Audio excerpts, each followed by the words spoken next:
Friends, അപ്പം നമ്മുടെ ഫ്ലോപ്പായ കൊച്ചി പാട്ടിൻ്റെ അടുത്ത ഫൈനൽ പാട്ടിലേക്ക് എല്ലാവർക്കും സ്വാഗതം.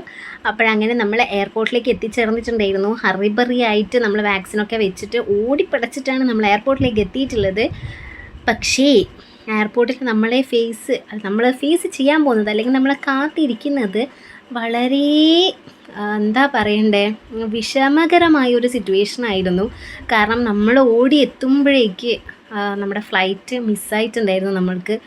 അപ്പം നമുക്ക് ആ ഒരു ഫ്ലൈറ്റിന് കണ്ണൂരേക്ക് പോകാൻ പറ്റില്ല എന്നുള്ളൊരു സിറ്റുവേഷൻ വന്നു. പിന്നെ എന്ത് എന്നുള്ളൊരു ചോദ്യമായി. നമ്മളാകെ ടെൻഷനായി. ഓഫ് കോഴ്സ് എല്ലാവർക്കും ഉണ്ടാവുമല്ലോ അല്ലേ ടെൻഷനും കാര്യങ്ങളെല്ലാം. കാരണം നമുക്ക് നാട്ടിലേക്ക് ജസ്റ്റ് പോകാൻ നമ്മൾ പ്ലാൻ ചെയ്തതാണെങ്കിൽ പോട്ടേന്ന് വെക്കാം, അടുത്തൊരു ബസ്സിലോ ട്രെയിനിലോ അല്ലെങ്കിൽ ഈവൻ ഫ്ലൈറ്റിലോ ആയിട്ട് നമുക്ക് നമ്മുടെ യാത്ര തുടരാമെന്ന് കരുതാം. പക്ഷേ ഈ ഒരു ടൈമിനനുസരിച്ചിട്ടാണ് നമ്മുടെ മറ്റ് കാര്യങ്ങളൊക്കെ ഇരിക്കുന്നത്. ഈ ഒരു ടൈമിന് നമ്മൾ കണ്ണൂരെത്തുന്നു, കണ്ണൂരിൽ നിന്ന് ലഗേജൊക്കെ പാക്ക് ചെയ്ത് നേരെ വീണ്ടും കണ്ണൂർ സ്റ്റേഷനിലേക്ക് വരുന്നു. അവിടുന്ന് പിന്നെ മംഗലാപുരം സ്റ്റേഷൻ, അവിടുന്ന് എയർപോർട്ടിലേക്ക്. ഇതൊക്കെ നമ്മൾ ഈ ഒരു കാര്യം വെച്ചിട്ടാണ് പ്ലാൻ ചെയ്തുകൊണ്ടിരുന്നത്. അപ്പോൾ അത് നടക്കാണ്ടിരുന്നപ്പം നമ്മൾ ശരിക്കും എന്താ ചെയ്യണ്ടേ, തലക്കടി കിട്ടിയ അവസ്ഥ വരില്ല. അതുപോലെയുള്ളൊരു അവസ്ഥയായിരുന്നു കേട്ടോ. നമുക്ക് എന്താ ചെയ്യണ്ടേന്ന് പറയാൻ പറ്റുന്നില്ല. ഒന്നും നമുക്കൊരു ബുദ്ധി വർക്കാവാത്തൊരവസ്ഥ. അങ്ങനെ പിന്നെ കുറച്ച് സമയം അവിടെ ഇരുന്ന് ആലോചിച്ചിട്ട് ശരി നമ്മൾ തീരുമാനിച്ചു, എന്തായാലും ജോയിനിങ് നമുക്ക് മിസ് ചെയ്യാൻ പറ്റുകയില്ല. അതുകൊണ്ട് കൊച്ചി ടു മംഗലാപുരം എത്തുന്നത് പോലെ നോക്കി നമ്മൾ ഫ്ലൈറ്റും കാര്യങ്ങളൊക്കെ. അപ്പോൾ അങ്ങനെയുണ്ട്. പക്ഷേ കണക്ഷൻ ഫ്ലൈറ്റാണ് കൊച്ചി ടു ബാംഗ്ലൂർ ടു മംഗലാപുരം. അപ്പോൾ ആ ഒരു ടൈം ഏകദേശം കറക്റ്റാണ്. അങ്ങനെയാകുമ്പോൾ ഏട്ടൻ 8:20 ഫ്ലൈറ്റ് കയറാൻ പറ്റും. നെക്സ്റ്റ് ക്വസ്റ്റ്യൻ വരുന്നത് എങ്ങനെ ലഗേജ് എന്ത് ചെയ്യുന്നായിരുന്നു. അപ്പോഴാണ് അനിയൻ നന്ദുവിന് ഓർമ്മ വന്നത്. അങ്ങനെ നന്ദുവിൻ്റെ അടുത്ത് പറഞ്ഞു വീട്ടിലേക്ക് പോയി ലഗേജൊക്കെ എടുക്കാൻ പറഞ്ഞു. ആ സമയം കൊണ്ട് അമ്മയും അനിയത്തി അവിടെ നിന്ന് ലഗേജ് പാക്ക് ചെയ്തു. അവൻ അത് എടുത്തിട്ട് ഏട്ടൻ മംഗലാപുരത്തേക്ക് പോകാൻ നിന്ന് കണ്ണൂർ ട്രെയിനിൽ നിന്ന് അവൻ 2:15 ട്രെയിൻ കയറിയിട്ട് നേരെ മംഗലാപുരത്തേക്ക് വരാമെന്നുള്ള തീരുമാനത്തിലെത്തി. പിന്നെ നെക്സ്റ്റ് ടെൻഷൻ ഉണ്ടായത് നന്ദുവിന് ട്രെയിന് മിസ്സാവുമോ, ട്രെയിൻ ലേറ്റ് ആവുമോ. അവിടുന്ന് വന്നു കഴിഞ്ഞാൽ നന്ദു ലഗേജും കൊണ്ട് എയർപോർട്ടിൽ എത്തുമ്പോഴേക്ക് ഏട്ടനെ ലഗേജൊക്കെ ആ ഒരു കൗണ്ടറില്ലേ അത് ക്ലോസ് ആവുമെന്നൊക്കെയായിരുന്നു. കാരണം നമ്മൾ ഫ്ലൈറ്റ് രണ്ടാമത് ടിക്കറ്റ് എടുക്കുന്ന സമയത്ത് പറഞ്ഞിട്ടുണ്ടായിരുന്നു 7:30 വരെയാണ് ലഗേജിൻ്റെ കൗണ്ടറൊക്കെ ഓപ്പൺ ചെയ്തിട്ടുണ്ടാവുക. അതിനുള്ളിൽ നിങ്ങൾ ലഗേജൊക്കെ എത്തിക്കണം എന്ന് അവർ പറഞ്ഞിട്ടുണ്ടായിരുന്നു ക്യാബിൻ ക്രൂസ്. അപ്പം ഗ്രൗണ്ട് സ്റ്റാഫ്സ്. അപ്പോൾ ആ ഒരു ടൈം അനുസരിച്ചിട്ട് തന്നെ നമ്മൾ നന്ദുവിൻ്റെ അടുത്ത് എല്ലാം പറഞ്ഞു കൊടുത്തിട്ടുണ്ടായിരുന്നു ട്രെയിൻ എന്തെങ്കിലും മിസ്സാക്കല്ലേ എന്നുള്ളത്. ശരിക്കും വല്ലാത്തൊരു സിറ്റുവേഷൻ ആയിപ്പോയി. ആദ്യം ടെൻഷൻ ഉണ്ടായിരുന്നത് ഓക്കെ ഇങ്ങനെ ഹറിബറി ഇങ്ങനത്തെ ഒരു ട്രാവൽ ആയിരിക്കുമല്ലോ എന്ന് ഓർത്തിട്ടായിരുന്നു. പിന്നെ നമ്മൾ അതുമായിട്ട് പൊരുത്തപ്പെട്ടു. ഓക്കെ എങ്ങനെയെങ്കിലും പെട്ടെന്ന് അവിടെ റീച്ചായി ഏട്ടൻ റെസ്റ്റ് എടുക്കാനൊന്നും സമയമില്ല, കുഴപ്പമില്ല, നമുക്ക് എങ്ങനെയെങ്കിലും ജോയിനിങ് ആവാമെന്ന്. പക്ഷേ പിന്നത്തെ ഏറ്റവും വലിയ ടെൻഷനായിട്ട് ഉണ്ടായത്, അല്ലെങ്കിൽ ഒരു സങ്കടം ഉണ്ടായത്, വീട്ടിൽ ആരും കാണാൻ പറ്റാതെയാണ് ജോയിനിങ് ചെയ്യാൻ പോകുന്നത്. ഞാനും മോളും മാത്രമേ കൂടിയുള്ളൂ. വീട്ടിൽ അനിയത്തീനെ രാവിലെ തന്നെ വിളിച്ചു പറഞ്ഞിട്ടുണ്ടായിരുന്നു. 6 മണിക്കൊക്കെ റൂമിൽ നിന്ന് വിളിച്ചു പറഞ്ഞു അനിയത്തീൻ്റെ ഹസ്ബൻഡ് അടുത്ത് ഇങ്ങനെ അനിയത്തിനെ കണ്ടതാണ്, അപ്പം എന്തായാലും വീട്ടിൽ കൊണ്ടാക്കണേ എന്നൊക്കെ ഉള്ളത്. അപ്പോൾ ആരും കാണാൻ പറ്റാതെയാണ് ഷിപ്പിലേക്ക് പോകുന്നത്. എല്ലാവർക്കും ഭയങ്കര വിഷമമായിട്ടാണ്. അതിനേക്കാളും സങ്കടമായിരുന്നു. ഫുൾ ടൈം ഇത് തന്നെയായിരുന്നു എൻ്റെ അടുത്ത് പറഞ്ഞുകൊണ്ടിരിക്കുന്നുണ്ടായത്. വീട്ടിൽ ആരെയും കാണാൻ പറ്റുന്നില്ലല്ലോ, അമ്മേനെ കാണാൻ പറ്റിയില്ലല്ലോ എന്നൊക്കെ. അപ്പം പിന്നെന്താ ചെയ്യുക, എന്തായാലും ജോയിനിങ് മിസ്സാക്കാനും പറ്റൂലല്ലോ. അങ്ങനെ നമ്മളെന്ത് ചെയ്തു, ഇനി അടുത്ത ഫ്ലൈറ്റ് മിസ്സാവരുത്, ഇനി ഒരു ഭാഗ്യ പരീക്ഷണത്തിനില്ല എന്നുള്ള രീതിയിൽ നമ്മൾ പെട്ടെന്ന് പോയിട്ട് ഫുഡ് കഴിച്ചു. കാരണം ഓൾറെഡി രാവിലെ കഴിച്ച, പിന്നെ മോള് കൂടി ഉള്ളതുകൊണ്ട് നമുക്ക് ഫുഡ് സ്കിപ്പ് ചെയ്യാൻ പറ്റില്ല. അപ്പം നേരെ പോയിട്ട് ഇനി ലേറ്റ് ആവണ്ടെന്ന് കരുതിയിട്ട് നേരെ ഫുഡ് കഴിക്കാൻ പോയി. ഫുഡ് വേറൊരു ഓപ്ഷൻ ഇല്ലാത്തത് കൊണ്ടാണ് നമ്മൾ ശരിക്കും പറഞ്ഞു കഴിഞ്ഞാൽ എയർപോർട്ടിലുള്ള ഫുഡ് കഴിക്കാൻ നിന്നിട്ടുള്ളത്. ഭയങ്കര റേറ്റാണ്. നമ്മുടെ നോർമൽ ബിരിയാണിയാണ് നമ്മൾ പറഞ്ഞിട്ടുണ്ടായത്. പക്ഷേ റേറ്റ് ആണെങ്കിൽ മുടിഞ്ഞ റേറ്റ് ആയിരുന്നു. അവിടെ ആകെ ഉള്ളതിൽ വെച്ച് എനിക്ക് തോന്നുന്നു ഈ ഒരു കിഴി ബിരിയാണിയാണ് റേറ്റ് കുറഞ്ഞിട്ടുള്ളത്. നമ്മൾ അതാണ് വാങ്ങിച്ചത്. കാരണം ബാക്കിയെല്ലാം നല്ല റേറ്റുള്ള ഫുഡാണ്. നമുക്ക് വേറെ ഒരു ഓപ്ഷനും ഇല്ലാത്തതുകൊണ്ടാണ് എയർപോർട്ടിൽ നിന്ന് കഴിക്കാൻ നിന്നത്. അങ്ങനെ ഫുഡൊക്കെ ചടപടാ വാരി കഴിച്ചിട്ട് നമ്മൾ നേരെ നമ്മുടെ ബോർഡിങ്ങിൻ്റെ അടുക്ക വന്ന് നിന്നിട്ടുണ്ട്. ഇനി ഇതും നമ്മളെ കൊണ്ട് ലേറ്റ് ആവണ്ടല്ലോ എന്ന് പറഞ്ഞിട്ട് അപ്പോഴേക്ക് ടൈം ആയിട്ടുണ്ടായിരുന്നില്ല. 3 മണിക്കാണെന്ന് തോന്നുന്നു നമ്മുടെ ഫ്ലൈറ്റ്. പിന്നെ നമ്മുടെ ഫ്ലൈറ്റിലേക്ക് കയറേണ്ടതൊക്കെ പറഞ്ഞു.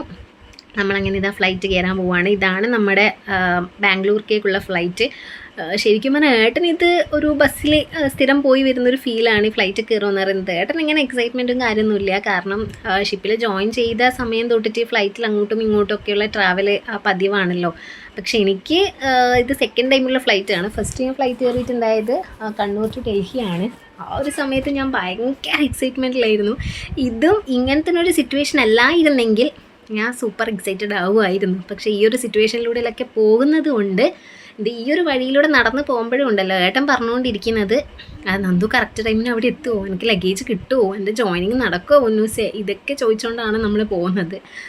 അപ്പം അങ്ങനെ ഫൈനലി നമ്മൾ ഫ്ലൈറ്റിലേക്ക് എത്തി. അപ്പം ഞാൻ എക്സൈറ്റ്മെൻറ്റിൻ്റെ കാര്യം പറഞ്ഞത്, ഞാനൊരു 3-4 വർഷം മുന്നെയാണ് ഫ്ലൈറ്റിൽ ഫസ്റ്റ് ടൈം കയറുന്നത്. അതിനുശേഷം ഇപ്പോഴാണ് ഫ്ലൈറ്റിലേക്ക് കയറുന്നത്. അപ്പോൾ അതിൻ്റെ ഒരു എക്സൈറ്റ്മെൻറ്റ് ഉണ്ടോ എന്ന് ചോദിച്ചു കഴിഞ്ഞാൽ എനിക്കതൊന്നും പറയാൻ പറ്റാത്തൊരവസ്ഥയാണ്. ഇങ്ങനൊരു സിറ്റുവേഷൻ അല്ലായിരുന്നെങ്കിൽ മോളെ ഫസ്റ്റ് ഫ്ലൈറ്റ് യാത്രയാണ്. അപ്പോൾ മോളെ കൂട്ടിയിട്ട് നമ്മൾ 3 പേര് ഒരുമിച്ച് പോകുന്ന ഒരു ഫ്ലൈറ്റ് യാത്ര, അതൊക്കെ ഞാൻ ഭയങ്കര എൻജോയ് ചെയ്തിരുന്നേ. പക്ഷേ ഇത് ഫുൾ ഉള്ളിൽ തീ വെച്ച് നടക്കുന്ന ഒരു അവസ്ഥയാണ്. കാരണം നമ്മൾ വിചാരിക്കാത്ത കാര്യങ്ങളാണ് ഇന്നലെ തൊട്ടിട്ട് നടന്നുകൊണ്ടേയിരിക്കുന്നത്.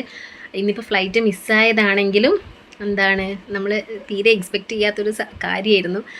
അങ്ങനെ നമ്മൾ ബാംഗ്ലൂരേക്കുള്ള ഫ്ലൈറ്റ് കയറിയിട്ടുണ്ട്. അപ്പോൾ തന്നെ നമ്മളടുത്ത് എയർ ഹോസ്റ്റസൊക്കെ വന്നിട്ട് ക്യാബിൻ ക്രൂസൊക്കെ വന്ന് പറഞ്ഞിട്ടുണ്ടായിരുന്നു, ഇങ്ങനെ ഫ്ലൈ ചെയ്യുന്ന സമയത്ത്, അതായത് ടേക്ക് ഓഫ് ചെയ്യുന്ന സമയത്ത് മോൾക്ക് ഫീഡ് ചെയ്യണം, അവർക്ക് ഇയർ പെയിനൊക്കെ ഉണ്ടാവാനുള്ള സാധ്യതയൊക്കെ ഉണ്ട് എന്ന് പറഞ്ഞിട്ടുണ്ടായിരുന്നു. അങ്ങനെ മോളുടെ ഫസ്റ്റ് ഫ്ലൈറ്റ് യാത്ര മോള് കഴിഞ്ഞിട്ടുണ്ട്. അപ്പോൾ അങ്ങനെ നമ്മൾ ബാംഗ്ലൂരേക്ക് എത്തി. ഒരു 1 hour കൊണ്ട് നമ്മൾ ബാംഗ്ലൂർ റീച്ച് ആയിട്ടുണ്ടായിരുന്നു. അപ്പം ഇനി അവിടുന്ന് നമ്മളൊരു 4 o'clock ഒക്കെ ആയപ്പോഴാണ് ശരിക്കും ബാംഗ്ലൂരേക്ക് എത്തിയിട്ടുണ്ടായിരുന്നേ. അപ്പം നമ്മുടെ അടുത്ത ഫ്ലൈറ്റ് വരുന്നത് 5:45-നാണ്. 5:45 ഫ്ലൈറ്റ് കയറും എന്നാണ് പറഞ്ഞിട്ടുള്ളത്. അപ്പോൾ ഇനി നമുക്ക് കുറച്ച് സമയമുണ്ട്. നമ്മളിങ്ങനെ എയർപോർട്ടൊക്കെ അതെന്തോ പുതിയ വരുന്ന എയർപോർട്ടിൻ്റെ ഭാഗങ്ങളോ വട്ടം പറയുന്നുണ്ടായിരുന്നേ.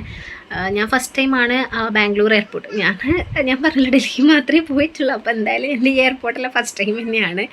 അപ്പോൾ ഏട്ടൻ ഇവിടെ മുന്നേ വന്നിട്ടുണ്ട്, അതൊക്കെ പറയുകയാണ് എൻ്റെ അടുത്ത്, ഇങ്ങനെ ഈ സമയത്താണ് വന്നത് അപ്പോഴിങ്ങനെയാണെന്നൊക്കെ പറഞ്ഞിട്ട് എന്തൊക്കെയോ പറയുന്നുണ്ട്. പക്ഷേ ആൾ ഫുള്ള് ടെൻഷനിലാണ്, അതിലുപരി ഭയങ്കര വിഷമത്തിലാണ്. നമ്മൾ ഒരിക്കലും വിചാരിച്ചിരുന്നതല്ല ഈ ഒരു സമയത്ത് ജോയിനിങ് ഉണ്ടാവുന്നു, ഇങ്ങനെയൊക്കെ നടക്കുമെന്നുള്ളതും. കാരണം അങ്ങനെ ജോയിനിങ് ഉണ്ടാവുമെന്ന് അറിയെങ്കിൽ ഒരിക്കലും ഈ ചെറിയ മോളെയും കൊണ്ട് നമ്മൾ ഈ ഒരു യാത്ര ചെയ്യാൻ നിൽക്കില്ല. എന്തിനു വേണ്ടിയിട്ട് നമ്മൾ രാത്രി എവിടെ എത്തുന്നു, രാവിലെ ഇറങ്ങുന്നു. ആരെങ്കിലും അങ്ങനെ ഒരു ട്രിപ്പിന് ഇഷ്ടപ്പെട്ടിട്ട് കൂടെ പോകാൻ നിൽക്കുമോ, അല്ലെങ്കിൽ അങ്ങനെ ആയിട്ടാണ് ഒരു ട്രിപ്പിന് നമ്മളെ കൂട്ടി പോകാൻ നിൽക്കുമോ?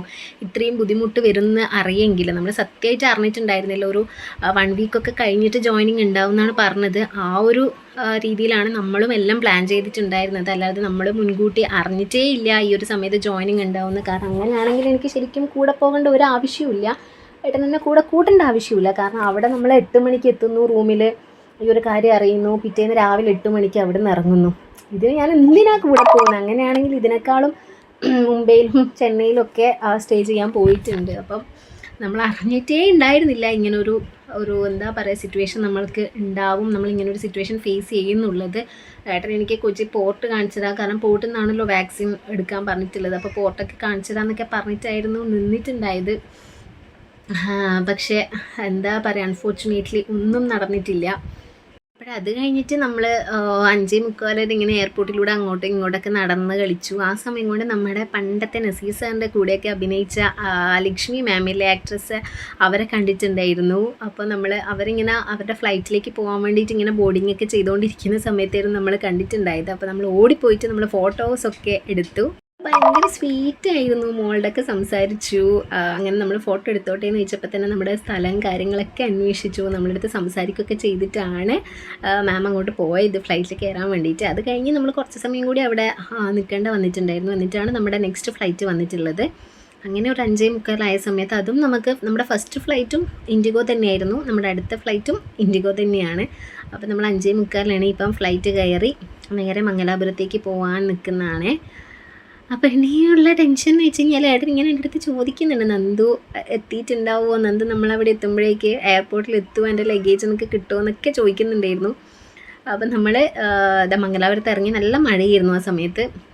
മഴ കുറച്ച് കുറഞ്ഞ സമയത്താണ് നമ്മൾ പുറത്തേക്ക് ഇറങ്ങിയിട്ടുള്ളത്. അപ്പോൾ അവിടെ എത്തിയതും ഫ്ലൈറ്റ് ലാൻഡ് ചെയ്യുന്ന സമയത്ത് തന്നെ നന്ദുവിൻ്റെ കോൾ വന്നു, ചേച്ചി ഞാനിങ്ങനെ എയർപോർട്ടിൽ പുറത്ത് വെയിറ്റ് ചെയ്യുന്നുണ്ട്, നിങ്ങൾ വേഗം ലഗേജ് എടുക്കാൻ വന്നോളൂ എന്ന് പറഞ്ഞിട്ട്. അപ്പോൾ ഞാൻ പറഞ്ഞു, നന്ദു നമ്മളിതാ ഇവിടെ എത്തിയിട്ടുണ്ട്, പുറത്ത് വെയിറ്റ് ചെയ്തോളൂ, നമ്മൾ ബസ്സിൽ വന്നുകൊണ്ടിരിക്കുന്നതാണ് എന്ന് പറഞ്ഞിട്ടുണ്ടായിരുന്നു. അപ്പോൾ നമുക്ക് അവിടെ നിന്ന് കുറച്ച് എയർപോർട്ടിലേക്ക് പോകാനുള്ളത് കൊണ്ട് ഒരു ബസ്സിലാണ് പോയിട്ടുണ്ടായത്. ഞാൻ ഇതുവരെ അങ്ങനെയൊന്നും പോയിട്ടില്ല.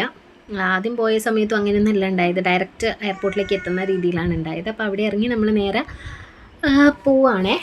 ഇനിയിപ്പോൾ നന്ദുവിൻ്റെ അടുക്കുന്ന കാണണം, മീറ്റ് ചെയ്യണം, ലഗേജ് എടുക്കണം. ഞാൻ നന്ദുവിൻ്റെ കൂടെ അങ്ങോട്ടേക്ക് പോകും. അപ്പോൾ ഇനി അങ്ങോട്ട് ഏട്ടൻ്റെ കൂടെയുള്ള യാത്രയിൽ ഏട്ടൻ മുംബൈയിലേക്കുള്ള യാത്രയാണ്. അപ്പോൾ ഞാൻ നേരെ കണ്ണൂരേക്കും.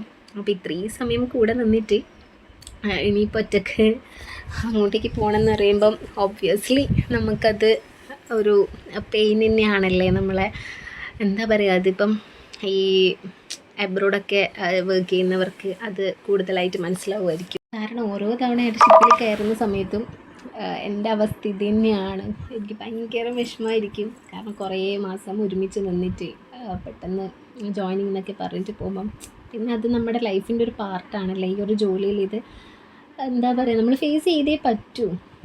സോ ആയിട്ട് നല്ല രീതിയിൽ ട്രാവൽ ചെയ്ത് അവിടെ എത്തി നല്ലൊരു ഷിപ്പിൽ ജോയിൻ ചെയ്യട്ടെ എന്നുള്ള പ്രാർത്ഥന മാത്രമായിരുന്നു പിന്നെ മനസ്സിൽ. ഓക്കെ, അപ്പോഴേക്കും നന്ദുവൊക്കെ പുറത്ത് വെയിറ്റ് ചെയ്യുന്നുണ്ടായിരുന്നു. പിന്നെ എനിക്ക് വീഡിയോസും കാര്യങ്ങളൊന്നും എടുക്കാൻ പറ്റിയില്ല. ഞാൻ ആകെ മൂഡ് ഓഫ് ആയിരുന്നു.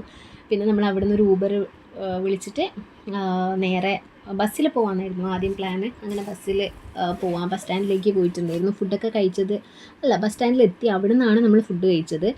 അതിനുശേഷം നമ്മൾ ഏട്ടൻ വിളിച്ചിട്ട് പറഞ്ഞു ബസ്സിൽ പോകണ്ട, രാത്രി നിങ്ങൾ ട്രെയിനിലല്ലേ പോയാൽ മതിയെന്ന്. അപ്പം ട്രെയിനാണെങ്കിൽ നമ്മൾ അവിടെ എത്തുന്നത് ഒരു 8 മണിക്കാണെങ്കിൽ നമ്മൾ ട്രെയിൻ വന്നിട്ട് 7:30 എങ്ങാനും നമ്മൾ സ്റ്റേഷനിൽ എത്തിയിട്ടുണ്ടായിരുന്നു. പക്ഷേ നമ്മുടെ ട്രെയിന് 11:45. അപ്പോൾ അതുവരെ നമ്മളവിടെ വെയിറ്റ് ചെയ്യണം. അപ്പോൾ ഓൾറെഡി സ്ലീപ്പർ നമ്മൾ ടിക്കറ്റൊക്കെ എടുത്തിട്ടുണ്ടായിരുന്നു. എനിക്ക് മംഗലാപുരത്തെ റോഡൊക്കെ കാണുമ്പോൾ ഏട്ടനെ ഭയങ്കര മിസ് ചെയ്യുന്നു. കാരണം ഏട്ടന് മെഡിക്കൽ ചെയ്യാൻ വേണ്ടിയിട്ട് ഞാനും ഏട്ടനും കൂടി ഒരുമിച്ചാണ് വരുത്ത്. അപ്പോൾ മെഡിക്കൽ റിപ്പോർട്ടൊക്കെ ലേറ്റ് ആവും കിട്ടാൻ വേണ്ടിയിട്ട്. പിന്നെ ഇങ്ങോട്ട് വരുന്ന ഡ്രൈവ് ചെയ്യുന്നത് ബുദ്ധിമുട്ടായതുകൊണ്ട് നമ്മൾ കാർ എടുത്തിട്ട് തന്നെയാണ് പോവാറ്. അതുകൊണ്ട് നമ്മൾ അവിടെ നിന്ന് സ്റ്റേ ചെയ്യും. അപ്പോൾ ഒന്ന് നമ്മൾ മംഗലാപുരത്തേക്ക് ഇറങ്ങാനൊക്കെ പോകാറുണ്ട്. അപ്പോൾ ആ ഒരു പ്ലേസൊക്കെ എനിക്ക് ഇപ്പോഴും ഓർമ്മയുണ്ട്. അതിലൂടെയാണ് ഓട്ടോ ഇങ്ങനെ പോകുന്നുണ്ടായത്. എനിക്ക് ഭയങ്കര ഇമോഷണലായി പോയി ഞാൻ. അതുകൊണ്ടാണ് ഏട്ടൻ ഷിപ്പിൽ ഏട്ടൻ അങ്ങോട്ടേക്ക് മുംബൈയിൽ കയറുന്ന ഫ്ലൈറ്റിൻ്റെ വീഡിയോസും കാര്യങ്ങളൊന്നും ഞാൻ എടുത്തിട്ടുണ്ടായിരുന്നില്ല. എനിക്ക് ഒരു വീഡിയോ ഒന്നും എടുക്കാൻ പറ്റിയൊരു മാനസികാവസ്ഥയായിരുന്നില്ല അപ്പോൾ ഞാൻ വീഡിയോസൊന്നും അത് ഇല്ല. അപ്പം നന്ദുവിൻ്റെ ഫ്രണ്ടും കൂടിയിട്ടാണ് എയർപോർട്ടിലേക്ക് വന്നിട്ടുണ്ടായത്. അപ്പോൾ ഞാൻ അവരുടെ കൂടെ ഇങ്ങോട്ടേക്ക് തിരിച്ചു വരുവായിരുന്നു. നമ്മുടെ ട്രെയിന് മംഗലാപുരത്ത് നിന്ന് തന്നെ സ്റ്റാർട്ട് ചെയ്യുന്ന ട്രെയിൻ ആയതുകൊണ്ട് നമ്മളൊരു 11:15 ആയപ്പോൾ ട്രെയിനിൽ കയറിയിരുന്നു. നല്ല മഴയായിരുന്നു പുറത്ത്. അപ്പോൾ ഓനെന്ത് ചെയ്തൊരു കോഫിയൊക്കെ വാങ്ങിച്ചു കൊടുത്തു. ടീ വാങ്ങാനാണ് പറഞ്ഞിട്ടുണ്ടായത്, പക്ഷെ അവർ കോഫിയാണ് കൊടുത്തത്. അപ്പോൾ ഇതാ മഴ പെയ്തുകൊണ്ടിരിക്കുകയാണ്. ഇനിയിപ്പോൾ നമ്മൾ നേരെ ഏട്ടൻ അങ്ങോട്ടേക്ക് മുംബൈയിലേക്ക് ഫ്ലൈറ്റ് കയറി എന്ന് പറഞ്ഞിട്ട് വിളിച്ചിട്ടുണ്ടായിരുന്നു 8:30 ആയപ്പോൾ. അപ്പോൾ അതൊക്കെ കഴിഞ്ഞ് മോളാണെങ്കിൽ ഭയങ്കര വാശി, അച്ഛനെ കാണാനായിട്ട്. ഇത്രയും സമയം അച്ഛൻ കൂടി ഉണ്ടായതല്ലേ, അപ്പോൾ അച്ഛനെ കാണാണ്ട് ഭയങ്കര വാശിയായിരുന്നു മോള്. അങ്ങനെ കുറേ സമയം കരഞ്ഞ് പിന്നെ അവിടെ ഉറങ്ങിപ്പോയി. പിന്നെ ഒരു 2 മണി 2:15 ആയപ്പോഴായിരുന്നു നമ്മൾ കണ്ണൂർ സ്റ്റേഷനിൽ എത്തുന്നത്. ആ സമയത്ത് നമ്മുടെ ഓൾറെഡി കാർ ഇവിടെ വെച്ചിട്ടാണല്ലോ പോയിട്ടുണ്ടായിരുന്നത് കൊച്ചിയിൽ. അപ്പം അങ്ങനെ നന്ദു കാർ എടുക്കാൻ വേണ്ടിയിട്ട് പാർക്ക് ചെയ്തെടുത്തോട്ടേക്ക് പോയി. അങ്ങനെ സ്റ്റേഷൻ പുലർച്ചെയാണെന്ന് ഉറങ്ങിയിട്ടൊന്നുമില്ല. സ്റ്റേഷൻ ഫുള്ള് മോഡ് ഉണർന്ന് തന്നെ ഇരിക്കുകയാണ്. അവിടെ കുറേ ഓട്ടോ ചേട്ടന്മാരുണ്ട്. കാരണം ഇതുപോലെ ട്രെയിന് കയറാൻ വരുന്നവരുണ്ട്, ട്രെയിൻ ഇറങ്ങിയിട്ട് വീട്ടിൽ പോകാൻ നിൽക്കുന്നവരുണ്ട്. അപ്പം സ്റ്റേഷൻ ഫുൾ ഓൺ ആക്റ്റീവായിട്ട് തന്നെയാണ് ഉള്ളത്. അപ്പോൾ അത് കഴിഞ്ഞിട്ട് നമ്മൾ നേരെ വീട്ടിലേക്ക് പോവാണ്.